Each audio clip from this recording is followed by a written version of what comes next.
দীর্ঘ বিরতির পর ক্ষমতায় ফেরা যে কোনো দলের জন্যই এক ধরনের প্রত্যাবর্তন, যেখানে রাষ্ট্রযন্ত্র, প্রশাসন, রাজনৈতিক ও নাগরিক সমাজ সব ক্ষেত্রেই নতুন করে অবস্থান নির্ধারণ করতে হয়।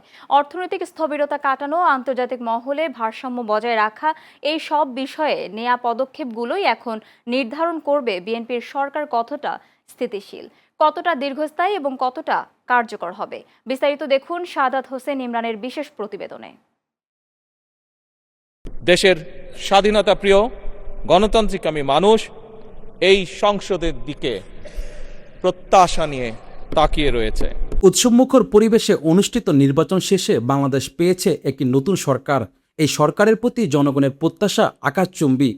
বাংলাদেশের আর কোন রাজনৈতিক দল বিএনপি ছাড়া অন্য রাজনৈতিক দল সংস্কারের শব্দটিও তখন উচ্চারণ করেনি, স্বৈরাচারের ভয়। ইতিমধ্যে সবার আগে বাংলাদেশ এই স্লোগানকে ধারণ করে বিএনপি দেশ পুনর্গঠনের অঙ্গীকার ব্যক্ত করেছে। বিএনপির এই বিজয় কেবল ক্ষমতা বদল নয়, বরং দীর্ঘ সময় পর রাষ্ট্রযন্ত্রে দলটির প্রাতিষ্ঠানিক প্রত্যাবর্তন। তবে রাজনৈতিক বিশ্লেষকরা মনে করছেন ৫ আগস্ট পরবর্তী পরিবর্তিত প্রেক্ষাপটে দক্ষিণপন্থী রাজনীতির উত্থান এবং পরাজিত শক্তির কৌশলী অবস্থান সামলানো হবে বিএনপির জন্য প্রথম বড় পরীক্ষা।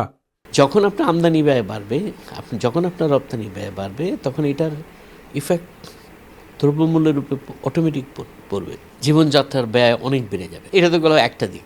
এরপরে দেশের ভিতরে আছে নানান রকম সিন্ডিকেট, চোরা কারবারি। এদের অত্যাচারে আপনি আরও অর্থনীতিকে কন্ট্রোল করা আপনার জন্য কঠিন হয়ে যাবে। সংঘাতময় রাজনীতির পর দেশের আইনশৃঙ্খলা পরিস্থিতি স্বাভাবিক করা এখন প্রধান অগ্রাধিকার।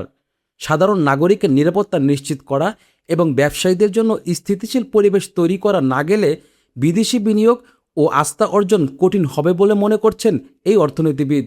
ব্যবসায়ীদের যে দাবি দেওয়া আছে সেই দাবি দেওয়াকে ব্যালেন্স করে নতুন সরকারের কর্মসূচি হাতে নিতে হবে এবং বিনিয়োগ বান্ধব পরিবেশ অবশ্যই নিশ্চিত করতে হবে। নতুন সরকারের সামনে পাহাড়সম চ্যালেঞ্জ অর্থনীতিতে। আকাশছোঁয়া মূল্যস্ফীতি, বিশাল খেলাপের ঋণ আর জ্বালানি সংকট নিরসনে দ্রুত পদক্ষেপ প্রয়োজন। এছাড়া তরুণ প্রজন্মের জন্য কর্মসংস্থান সৃষ্টি করা হবে সরকারের সক্ষমতার আসল মাপকাঠি। মুনাফার নামে আমাদের কাছ থেকে টাকা নিয়েছে, সরকার নিজেও এই টাকা মুনাফাখোর হিসেবে মুনাফার ভাগ নিয়ে সরকার নিচেও এই খাত লুণ্ঠনের জন্য দায়ী হয়েছে। তাহলে সরকার নামক প্রতিষ্ঠানকে গণতান্ত্রিক সরকার হিসেবে, জনগণের সরকার হিসেবে সরকারের এই কলঙ্ক এ সরকারকে মুছতে হবে। ধর্ম, বর্ণ ও গোত্র নির্বিশেষে সব নাগরিককে নিয়েই বাংলাদেশ। আর দরিদ্র ও প্রান্তিক জনগোষ্ঠীকে পেছনে রেখে কোনো দেশই টেকসইভাবে এগিয়ে যেতে পারে না। তবে ক্ষমতায় আসার 2 মাসের মধ্যে প্রান্তিক জনগোষ্ঠীর জন্য নেয়া বিএনপির নানা পদক্ষেপ ইতিমধ্যেই প্রশংসিত হয়েছে। বিএনপির সামনে এখন যে পথ, তা কেবল প্রশাসনিক নয়, বরং নৈতিক ও রাজনৈতিক শ্রেষ্ঠত্ব প্রমাণের। জনগণের আকাশচুম্বী প্রত্যাশা আর বাস্তবতার কঠিন লড়াইয়ে তারেক রহমানের নেতৃত্বে বিএনপি কতটা দূরদর্শিতা দেখাতে পারে সেটি এখন দেখার বিষয়। Sadat Hossain Imran, Channel S, Dhaka.